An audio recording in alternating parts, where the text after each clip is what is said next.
लड़ाई लड़ते रहे हो, आवाज उठाते रहे हो, लोग उनको भद्दी से भद्दी गालियां देते रहे। लेकिन हम लोग कर्पूरी जी से सीखे हैं। कर्पूरी जी को कितनी भी भद्दी से भद्दी गालियां क्यों ना दी गई हो, लालू जी को भद्दी से भद्दी गालियां क्यों ना दी गई हो, लेकिन वो लोग दोनों नेता ऐसे रहे कि झुके नहीं, हमेशा अंतिम सांस तक कर्पूरी जी ने लड़ाई लड़ी। लालू जी अभी इस व्यवस्था में भी, बीमार होने की व्यवस्था में भी, उस लड़ाई को जिंदा रखते हुए वो लड़ाई लड़ रहे हैं। और आप सब लोगों से हम इतना ही कहेंगे, जब कर्पूरी जी नहीं झुके, लालू जी नहीं झुके, तो तेजस्वी भी झुके नहीं, इसका काम है। हम लोग लड़ेंगे और लड़ने वाला लोग ही जीतता है। कोई लेवल प्लेइंग फील्ड चुनाव में था क्या?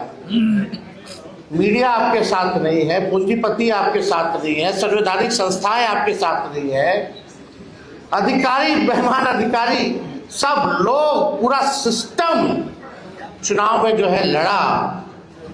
लेकिन हमें फक्र है कि भाई इतना सिस्टम लड़ने के बावजूद भी 1,90,00,000 वोट जो है हम लोगों को मिला है।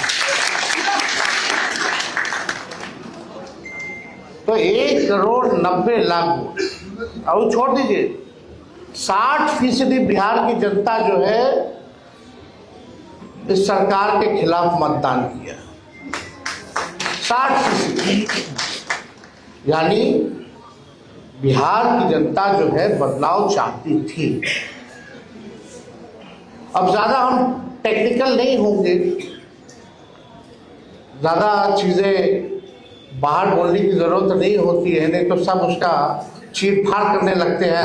विद्वान लोग आ गए हैं, पत्रकार अपने अपने हिसाब से लोग देखते हैं, सच्चाई को नहीं देखते।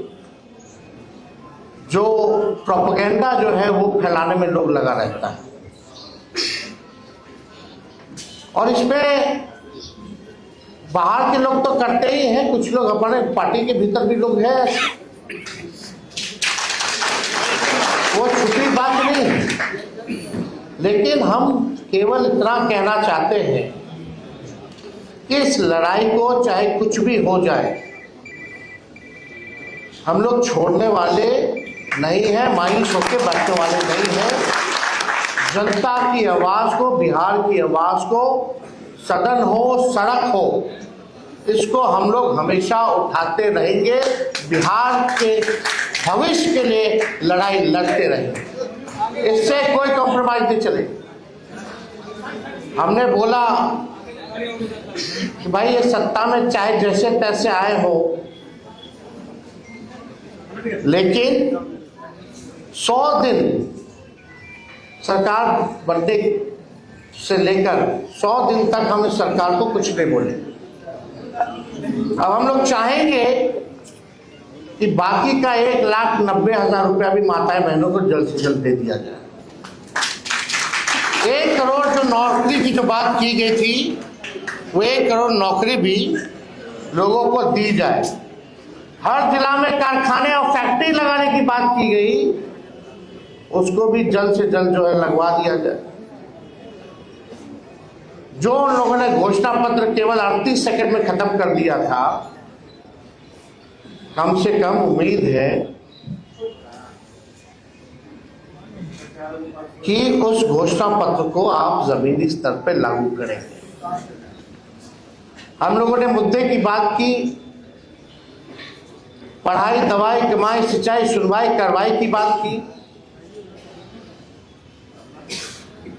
बढ़ते हुए अपराध की बात की। आज क्या हो रहा है बिहार में? मासूम बच्चियों के साथ क्या हो रहा है? और आजकल ऐसा भाजपा का नेता लोग है, समझ में नहीं आता। अभी एक बड़े विद्वान भाजपा के जो अपने आप को एलीट समझते हैं, बहुत चतुर समझते हैं, वो सोचते हैं कि उनसे ज्यादा कोई विद्वान और डैशिंग आदमी कोई है ही नहीं, उनका बयान आया कि तेजस्वी बाहर थे तो अपराध कम था, आ गए हैं तो ज्यादा हो गया। गजब बात है। बच्चियों के साथ गैंगरेप हो रहा है, बलात्कार हो रहा है, हत्या हो रहा है, और इस सवाल को मजाक तो उड़ा दिया जा रहा है। क्या लगता है इन लोगों के पास कोई रिस्पॉन्सिबिलिटी या कोई जिम्मेदारी बनती है? निफिकर है। इनको ये भी पता है कि तेजस्वी अपराधी है, तो भाई जेल में बंद करो ना। अगर मेरे ना रहने में भी तुमको तकलीफ थी, रहने में भी तकलीफ है, चुप्पी साधे हुए तब भी तकलीफ है, बोलते हैं तब भी तकलीफ है। पूरा चुनाव हो गया, बिहार में जश्न नहीं मना, केवल भाजपा कार्यालय और जदयू कार्यालय में केवल मना, पूरे बिहार में नहीं बना।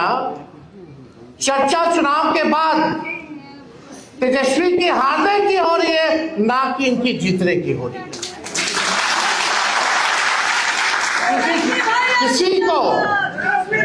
किसी को विश्वास ही नहीं था कि चुनाव का नतीजा क्या है। लेकिन जिस दौर में हमारा देश है, केवल बिहार की बात, यहाँ जो लोग डेरा डाले हुए थे, प्रधानमंत्री कूद कूद करके हर हफ्ते आते थे, गृह मंत्री तो मौर्य को अपना घर बना लिए थे, पूरा भारत सरकार मंत्रिमंडल लग रहा था कि देश में और कोई काम नहीं बचा, बस बिहार का चुनाव है।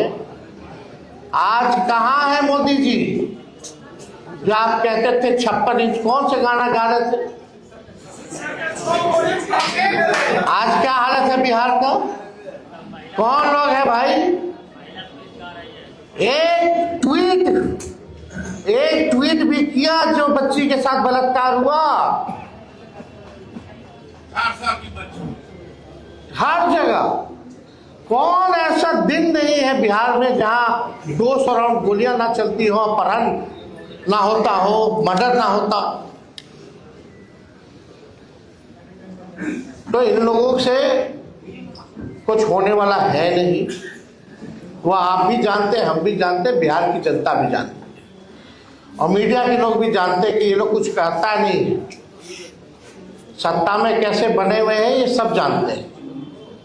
सत्ता का दुरुपयोग करना, तंत्र मंत्र लगाना, धन तंत्र लगाना, अधिकारी लगाना, पैसे का खेल करना, संवैधानिक संस्थाओं को हाईजैक करके अपने पार्टी के लिए इस्तेमाल करना, सब लोग जानते हैं।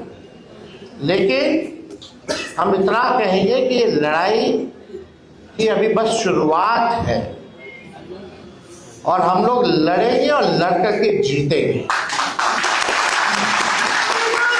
और हम लोगों को चाहे भाजपा हो, ही हो, वो हो, लोग परिवारवाद की बात करते थे। आज पूरा भाजपा का मंत्रिमंडल उठा करके देख लीजिए तो भाई कौन है? नितिन नवीन जी को भी हम बधाई देते हैं, राष्ट्रीय अध्यक्ष बने भाजपा के। उनके पिता भी क्या थे? हाँ, वो परिवारवादी नहीं है, लेकिन उनको राष्ट्रीय अध्यक्ष बनाया गया कि नहीं बनाया गया? तो कितना लोग और ऐसे ऐसे लोगों को मंत्री बनाया गया कि भाई कहीं जीता नहीं, लड़ा नहीं। तो हमको तो इस सब पे बोलना नहीं है, सब लोग देख रहे हैं। लेकिन अब हम सब लोगों को गंभीर होकर बिहार के भविष्य को, अगर बिहार को बचाना है तो सबको एक होकर के लड़ाई लड़नी पड़ेगी। और अभी तो सत्र शुरू होगा 2 तारीख से, बजट सत्र शुरू होगा, पार्लियामेंट भी चलेगा। उसके बाद हर जिले का हम लोग कार्यक्रम बना करके, घूम करके हम लोग जो है नया मजबूत संगठन जो है बूथ वाइज जो है हम लोग बनाने का। तो आप सब लोग बड़े देर से आप लोग यहाँ हैं, आप सब लोगों को धन्यवाद देते हैं। और परसों हमको लगता है कि रिपब्लिक डे भी है, उसकी भी आप लोगों को शुभकामनाएं हैं। बस एकदम लगे रहिए, अन्याय के खिलाफ लड़िए।